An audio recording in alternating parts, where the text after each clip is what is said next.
वेदांत जो आपको ज्ञान का आनंद देने में सहायता करे।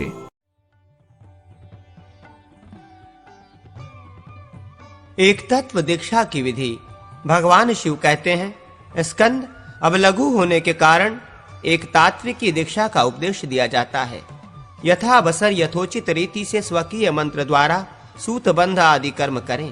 तत्पश्चात काल, अग्नि आदि से लेकर शिव पर्यंत समस्त तत्वों का प्रतिभावन चिंतन करें। शिव तत्व में अन्य सब तत्व धागे में मनकों की भांति पिरोए हुए हैं।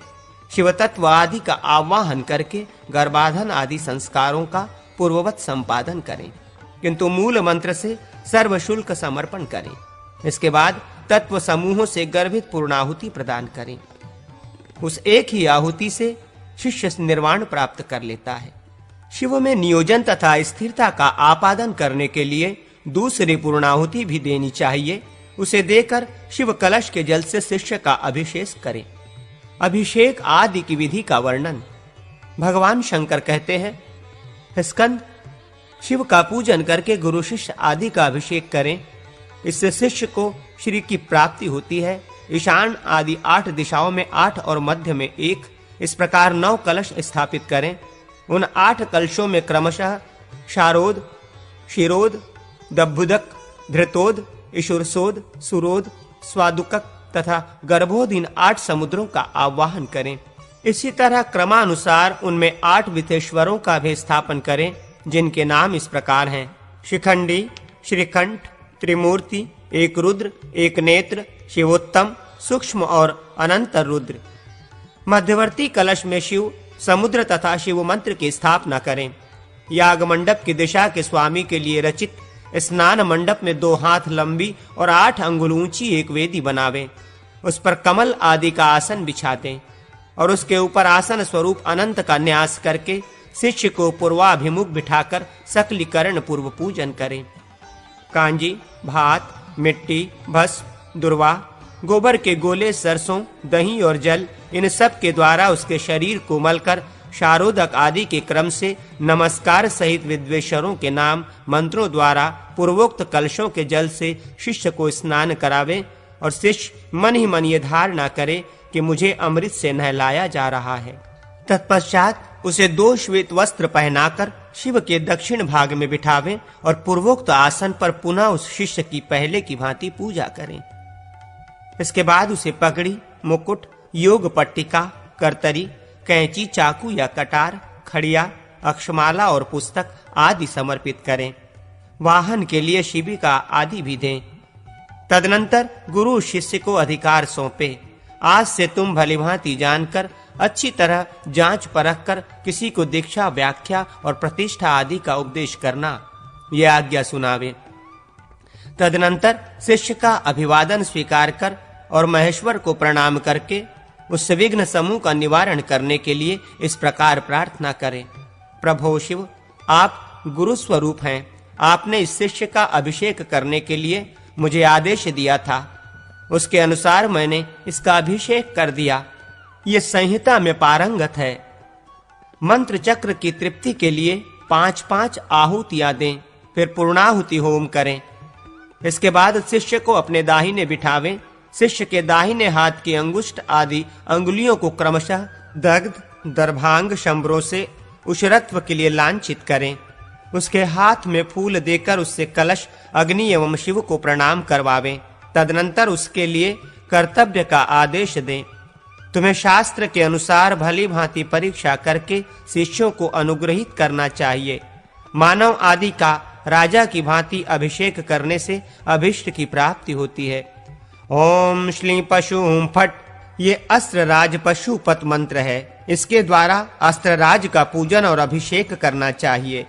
देवार्चन की महिमा तथा विविध मंत्र एवं मंडल का कथन। भगवान शंकर कहते हैं, स्कंद, अभिषेक हो जाने पर दीक्षित पुरुष शिव, विष्णु तथा सूर्य आदि देवताओं का पूजन करे। जो शंख, भेरी आदि वाद्यों की ध्वनि के साथ देवताओं को पंचगव्य से स्नान कराता है, वह अपने कुल का उद्धार करके स्वयं भी देवलोक को जाता है। अग्निनंदन कोटि 5 सहस्र वर्षों में जो पाप उपार्जित किया गया है, वो सब देवताओं को घी का अभंग लगाने से भस्म हो जाता है। एक आढ़ घी आदि से देवताओं को नहलाकर मनुष्य देवता हो जाता है। चंदन का अनुलेप लगाकर गंध आदि से देव पूजन करें तो उसका भी फल वही है। थोड़े से आयास के द्वारा स्तुति पढ़कर यदि सदा देवताओं की स्तुति की जाए तो वे भूत और भविष्य का ज्ञान, मंत्र ज्ञान, भोग तथा मोक्ष प्रदान करने वाले होते हैं। यदि कोई मंत्र के शुभाशुभ फल के विषय में प्रश्न करे तो प्रश्नकर्ता के संक्षिप्त प्रश्न वाक्य के अक्षरों की संख्या गिन लें। उस संख्या में 2 से भाग दें। 1 बचे तो शुभ और 0, या 2 बचे तो अशुभ फल जाने। 3 से भाग देने पर मूल धातु रूप जीव का परिचय मिलता है, अर्थात 1 शेष रहे तो वात जीव, 2 शेष रहे तो पित्त जीव और 3 शेष रहे तो कफ जीव जाने। 4 से भाग देने पर ब्राह्मणादि वर्ण बुद्धि होती है। तात्पर्य ये कि 1 बाकी बचे तो उस मंत्र से ब्राह्मण बुद्धि, 2 बचने पर क्षत्रिय बुद्धि, 3 बचने पर वैश्य बुद्धि और 4 शेष रहने पर शूद्र बुद्धि करें। 5 से भाग देने पर शेष के अनुसार भूत तत्व आदि का बोध होता है, अर्थात 1 आदि शेष रहने पर पृथ्वी आदि तत्व का परिचय मिलता है। इसी प्रकार जय पराजय आदि का ज्ञान प्राप्त करें। यदि मंत्र पद के अंत में 1 त्रिक 3 बीजाक्षर हों, अधिक बीजाक्षर हों अथवा 2 प, म एवं क हों तो इनमें से प्रथम वर्ग अशुभ, बीज वाला मध्यम, अंतिम वर्ग शुभ है। यदि अंत में संख्या समूह हो तो वो जीवन काल के 10 वर्ष का सूचक है। यदि 10 की संख्या हो तो 10 वर्ष के पश्चात उस मंत्र के साधक पर यमराज का निश्चय ही आक्रमण हो सकता है। सूर्य, गणपति, शिव, दुर्गा तथा श्री विष्णु भगवान के मंत्रों के द्वारा, अक्षरों द्वारा जप में तत्पर कठिनी अंगुष्ठ अंगुली से स्पर्श किए गए कमल पत्र में गोमूत्राकार रेखा पर 1 त्रिक से आरंभ कर 12 तिक पर्यंत लिखें, अर्थात उक्त मंत्रों के 3-3 अक्षरों का समुदाय 1 से लेकर 12 स्थानों तक पृथक-पृथक लिखें। इसी प्रकार 64 कोष्ठों का एक मंडल बनाकर उसमें मरुत, यम, व्योम, हम और मरुत, यम इन 3 बीजों का त्रिक पहले कोष्ठ से लेकर 8वें कोष्ठ तक लिखें। इन सब स्थानों पर पासा फेंकने से अथवा स्पर्श करने पर शुभाशुभ का परिज्ञान होता है। विषम संख्या वाले स्थानों पर पासा पड़े या स्पर्श हो तो शुभ और सम संख्या पर पड़े तो अशुभ फल होता है। यम, हम, यम इन 3 बीजों के 8 त्रिक हैं।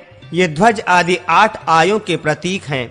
इन आयों में जो सम हैं वे अशुभ हैं, विषम आय शुभप्रद कहे गए हैं।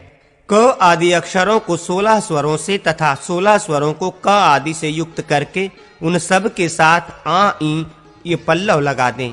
पल्लव युक्त इन सस्वर कादि स्वरों को आदि में रखकर उनके साथ त्रिपुरा के नाम मंत्र को पृथक-पृथक संबद्ध करें।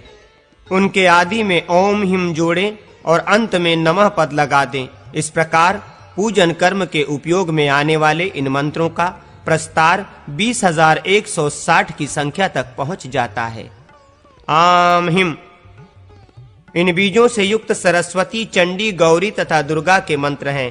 श्री देवी के मंत्र आम श्री इन बीजों से युक्त हैं। सूर्य के मंत्र आम शौ इन बीजों से, शिव के मंत्र आम हौ इन बीजों से, गणेश के मंत्र आम ग इन बीजों से तथा श्री हरि के मंत्र आमम इन बीजों से युक्त हैं। आदि व्यंजन अक्षरों तथा अकरादि 16 स्वरों को मिलाकर 51 होते हैं। इस प्रकार सस्वर कादि अक्षरों को आदि में और सस्वर श से लेकर क तक के अक्षरों को अंत में रखने से संपूर्ण मंत्र बनते हैं। 1414 संपूर्ण मंडल होने से सूर्य, शिव, देवी, दुर्गा तथा विष्णु में से प्रत्येक के 360 मंडल होते हैं। अभिषिक्त गुरु इन सब मंत्रों तथा देवताओं का जप ध्यान करें तथा शिष्य एवं पुत्र को दीक्षा भी दें।